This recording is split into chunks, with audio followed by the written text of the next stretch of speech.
are standing outside of Aspen Springs Psychiatric Hospital. This is the driveway where a secure vehicle will pull up with a patient when they're being admitted. They'll then come in this door to our entry hallway, so we'll walk in there and show you what that looks like. So we are now standing in the entry hallway where patients will come in. They'll be brought in with their belongings. Belongings will be checked and then they'll be transported into the next room, which will have storage for them. They'll be checked over initially before going into the exam room. The exam room will be down this hallway. This is a secured area with a light on each side of the hallway so that anybody that's in the administrative wing or back in the patient wing can see this is in use and occupied and will not come through. It's also under camera footage at all times. And as it is a secure area, there's a badge system in and out.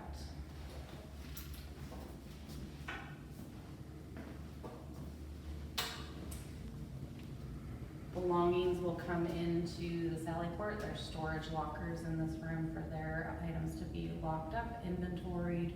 They will sign off on the inventory as to what's been stored. Then the patient themselves will come into the exam room.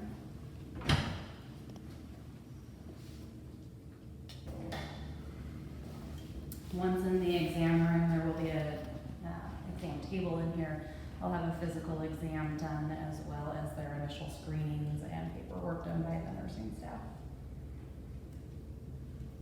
Once cleared physically, they'll then be admitted into the patient wing, which is down this hallway. So once out of the exam room, they'll next come into the bathroom for a shower and to be put into lightweight clothing.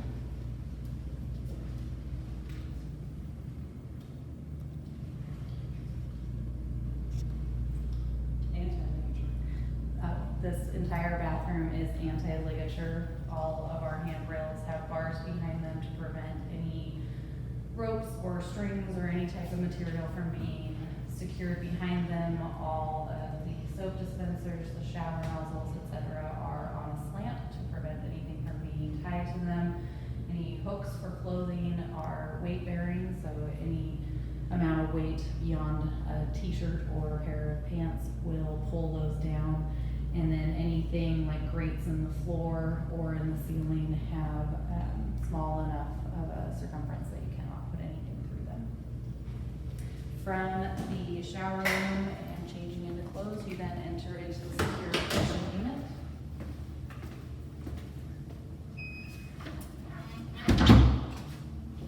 Okay, so here we have our nurses station. In this area is where the nurse call system notifies to. This is also where our camera videos are so that you can view footage 24/7. There's a slanting to the nurses station to help keep access or issues from arising. The glass is break-proof. In case of an emergency, so a fire or other type of situation that requires an evacuation, everything on this side of the building, so our patient side of the building that's secured, will exit out into the courtyard, and then there's an additional exit point from there. Everything at the front of the building, our administration area, will exit into the parking lot. Currently in my favorite room of the facility, which is the reflection room, this is a quieter space for individuals that just need to maybe get away from the hustle and bustle of the rest of the group, or maybe you're just needing some downtime by themselves. We have beautiful views of the courtyard throughout here. And then we have additional TV in here. The TV is locked inside of a cabinet that does have some space for speakers to come through, and you can still utilize a remote within it, but this keeps patient safety by not being able to get it off of the wall or access the cords or anything that they could harm themselves with. This room is also equipped with a nurse call station, so if for some reason a fall or some type of injury were to happen in here, they have the ability to summon help from here as well. It opens into the main common area and has windows all around, so it's continued to be monitored just like all of our other areas. There's cameras in here as well, so eyes on at all times. Through this serving area, 3 meals a day as well as snacks will be served to patients. They'll have a eating area just outside of it, and they'll all have individualized dietary plans. So here we have a patient room. Once you you are brought back into the patient area, you'll be assigned to an individual room. This happens to be one of our rooms that will be for an individual that still has some suicidal ideations or some risk around that. There's a tempered glass window so that they can be viewed at all times in their room.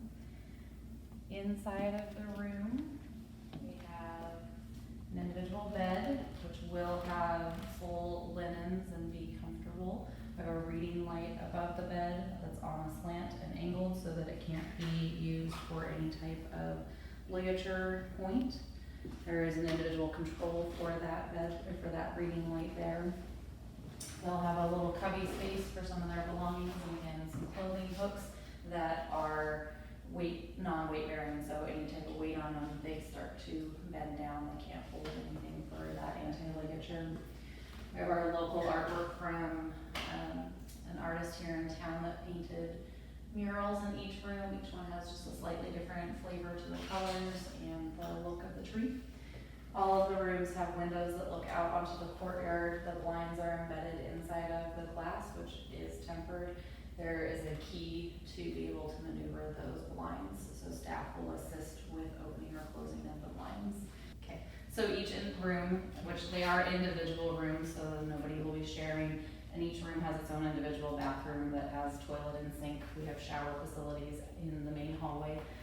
Inside of the bathroom, as with the shower room, when they're coming into the facility, it's anti-ligature, no space within any drains or grates to be able to hang anything. Anything that is a hook is limited on the weight capacity that it has. All fixtures are slanted or have bars to block them from being able to put things through them. Anything that has caulking on it is anti-pick caulking, so that it cannot be chipped away to then open up that equipment. As part of the nurse call station, there's a light outside of each patient room as well as at the nurse's station, and an alarm that sounds indicating that there's a need in that particular room. This room is one of last resort. This is not where we would want someone to spend any type of significant period of time, if any time at all. Again, it is only if they're posing such a significant risk to themselves or to others on the unit that we need to take those additional precautions for their safety. So on our west wing here, we have 12 patient rooms, as well as one shower room and a laundry room. Our 2 rooms with the suicide precautions, i.e. the window and the door, are on this hallway. Here we have our courtyard. This is an area that patients can come to get some fresh air, to get some sunlight. They will be monitored by staff and accompanied by staff while out here. Our fences are anti-climb to prevent them from being able to try to get out, as well as to prevent anything from being passed from the outside into the courtyard. All of our plants are non-toxic and they're actually edible. This was done intentionally, again, for patient safety. So in the individual offices here on the unit, our master's level therapists or licensed clinical social worker, as well as our psychiatrist and nurse practitioner, will utilize these spaces. They may meet with patients in these rooms. They will be doing discharge planning from in here, documentation from in here. Most of the time with patients will be spent on the unit, however. So here we have our flex therapy room. This will be where groups take place, where they may meet with the therapist individually or with a psychiatrist or nurse practitioner. Could be a space for conference with patients if there's some need to have individual one-on-one conversations. Again, just a flexible room.